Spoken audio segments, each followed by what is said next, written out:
Alright, what's going on, guys? Man, what year is it? Holy shit. You know, nearly 10 years ago, I made my first video on this YouTube channel, which was a TranZit video. It was a turbine tutorial, as it was called back then, which was essentially making this little turbine in the starting room. And look, nearly 10 years on, we're back on TranZit. And today, I am so excited to be bringing you a Noclip exploration of TranZit. Oh my god. But first of all, let's make it easier. Let's make it a lot easier. Let's get rid of the fog. Oh baby, look at this. Look at this shit. Look, this is it. This is it. So first and foremost, let's start in the bus station, because this is where you start. This is the beginning of TranZit. Let's start around the back, just to show you, because you know, zombies, they spawn out here. They're freaking out at the moment. But this is the back of the bus station. Pretty much just one road, nothing super crazy. And the road kind of disappears off round to the side. Here's a lovely wooden building with nothing inside of it, and that's really about it. Shrek's outhouse is actually 3D, kind of cool. Can't lie, that is kind of cool. But there's nothing ridiculous around here. I wouldn't say there's anything too crazy. So back to the bus station. The first barrier which we can check out. Man, this is exciting. I always remember, you know, little 12-year-old me when this shit came out, looking down there and being like, oh my god, what's there? Anything can be down there. And what is actually down there? It's nothing. On top of the bus station as well, there isn't really a lot going on. I'm gonna be real with you.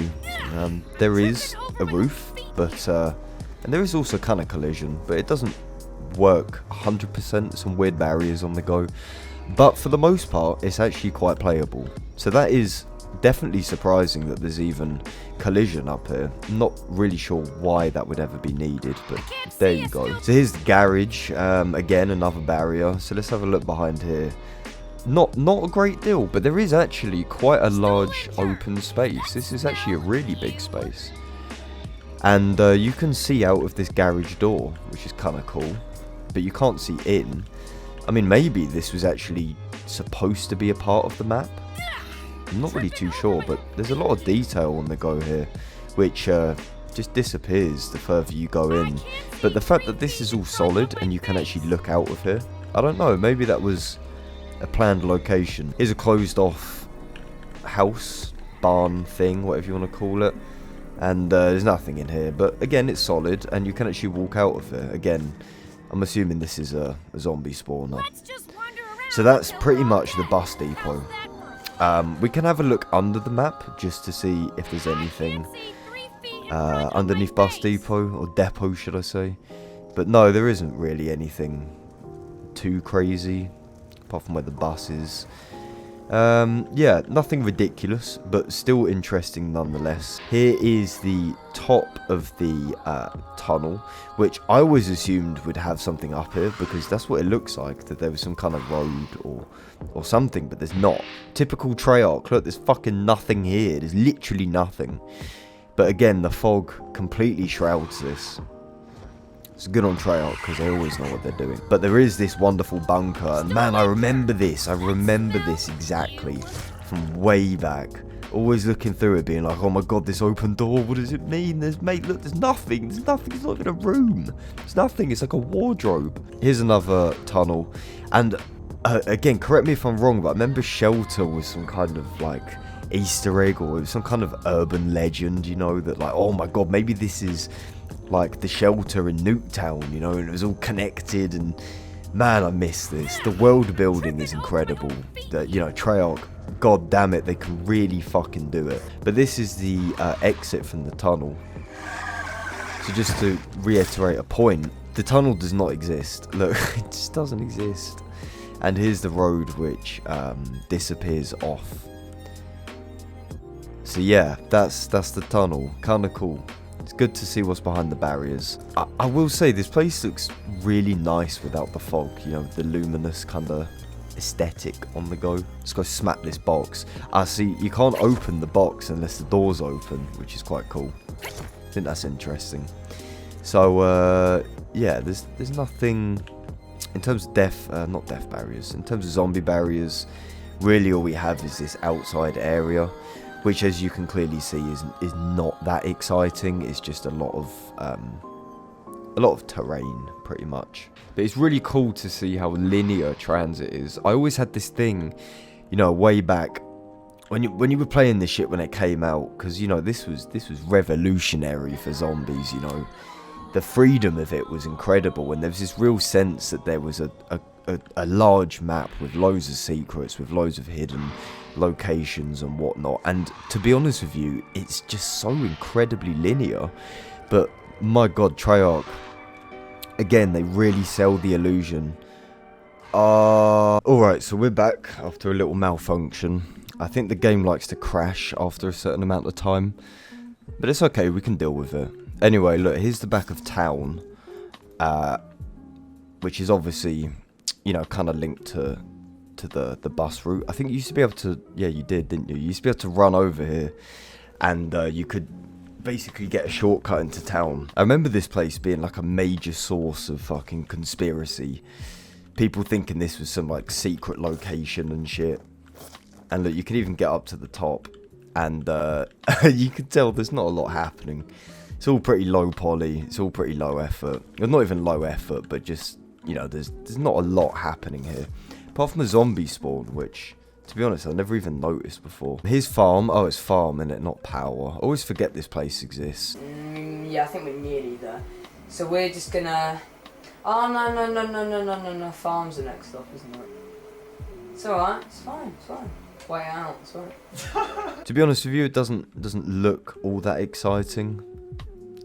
There's no secrets in this house. There's nothing underneath it. And outside of the map, well, we have some of this, which is quite nice, a little bit of detail. But then out in the cornfields, you know, it doesn't really go anywhere. It just kind of ends abruptly. Nothing overly exciting about this place, so let's move on. Here we have the cornfields, classic. And here's Nacht without the fog. You can see it's not that similar. I mean, it is kind of similar. It's not completely. This area, maybe a little bit. I think what's interesting is that a lot of it is locked off, obviously, so people naturally assume, oh, well, maybe there's, you know, maybe there's something crazy happening in the other spots. So let's go and have a look. Is there anything crazy? But this is Nacht. This is how it would have been. The window is respectfully where it was in the actual Nacht. If we go into the box room, the room doesn't actually exist, which is kind of cool, but also kind of depressing. I'm not really sure why they didn't include the whole building. That seems a bit strange to me, but like, you do you, Treyarch. I can't complain. The stairs are here, and you know, there's kind of windows. It sort of follows the structure, but not really. It's all a bit confusing, but no, Nacht doesn't exist. There's nothing below it. It's just a quarter of the building. It's still kind of cool nonetheless. Here's what looks like some kind of highway, but is actually 2D when you get up close. Classic Treyarch. Holy shit, that's bright. But look, the one thing which you can really learn from this is that TranZit is barren. There's nothing here that isn't necessary. Resources were scarce back in 2012. And here's power. So we'll really quickly go through power. Behind this barrier, as you can tell, there is not a lot happening. Down here in the lava pit, I'm a little bit scared this is going to kill me. But as you can see, it's moving. Here's a barrier, so let's check behind these. Nothing behind that one. Nothing behind this one either. Although, interestingly... so this is one of the connecting zombie spawns. I think this is what they introduced with Black Ops 2. I can't remember now. And this is where the little electric man comes out of. And look, he's actually there. Look, he's just chilling inside. That's kind of funny. What happens if you come in here with him? Hello. So I don't really know what he's doing. He's just kind of flailing around. But that's interesting how he lives here. Onwards and upwards. Here we go to town. And again, look, pay attention to how linear this is. You remember with fog, this place feels like 100 times bigger. It feels huge. And there's no secret areas, you know, there's no crazy out of bounds, you know, playable maps or whatever. There's none of that. I hate to shatter your dreams. But, you know, that's kind of why we're doing this in a weird sort of way. Because, look, it's 2022 and you need to get over Black Ops 2. They're not going to remaster it, and even if they did, it'd be shit. If you want to see if there's anything in the rest of the bank, no, there isn't. So sorry. There's also no roof. Sorry about that. Here's the bowling alley. Now, this is actually quite an interesting location, because a lot of people always thought that this was supposed to be playable, or there was some kind of way of getting in here, because it looks incredibly detailed from the outside. And it's quite a large space as well. So people naturally thought, oh, well, maybe, you know, same with this washroom as well. Maybe, you know, this was supposed to be an area. Maybe we can get here. Maybe we have to do this really convoluted method. And then maybe something will happen. But you can actually go behind here, which I assume is a zombie spawn. But it's all solid, which is kind of cool. And there's a little door over here. Zombie spawn again. I don't know if these places were supposed to be planned. I'm going to hazard a guess that they weren't, because TranZit was already squeezing the balls of the 360 and the PS3 to have whole unplayable areas which were supposed to be usable. I don't know if that makes a lot of sense, especially in terms of performance. But it's interesting how, like, this door, for example, looks really high definition, and it also links with the other door. You know, like, it makes logical sense. Same with this, that makes logical sense, and this as well. I don't know. I mean, you can speculate all you want, but, like, I don't know if Treyarch was silly enough to leave kind of cut areas inside of the map. It doesn't make a lot of sense to me, unless they turned the playable area into a zombie spawn. But again, it seems like a lot of effort, and I feel like it would disrupt a lot of the logic of the map. But I don't know, I could be really wrong. But yeah, this is town. It's pretty cool, I can't lie. It's probably the best part of TranZit. Look at these zombies. Look, this is where they spawn. They spawn all the way down there and they slowly walk up. It's all very clever, and I truly admire Treyarch for being able to make zombies. Like, it's very, very clever. And the methods which they employed to make it not only immersive, but mysterious, you know? And at least with me, when this game came out, a real childlike sense of wonder and mystery, which you don't really get anymore with zombies. TranZit really did sort of capture that desire to find things, you know, because there was always so many mysteries with this place. But unfortunately, the more you look, the more you realise that there never really was anything, and it was all just part of our young imagination. But I think it's still cool. It's really cool. So this is TranZit. Let's try and get an aerial view as best as we can. This is what TranZit looks like from above. So really it is just a few playable areas surrounded by a lot of nothing, made to look like a lot of something. And my god, Treyarch, did you fucking nail it. Seriously, well done. This map will always hold a special place in my heart. So cheers for watching, guys, and more will be coming, so stay tuned for that. Thank you so much for watching. If you enjoyed, leave a like on it, and as always, I'll catch you lot in a bit.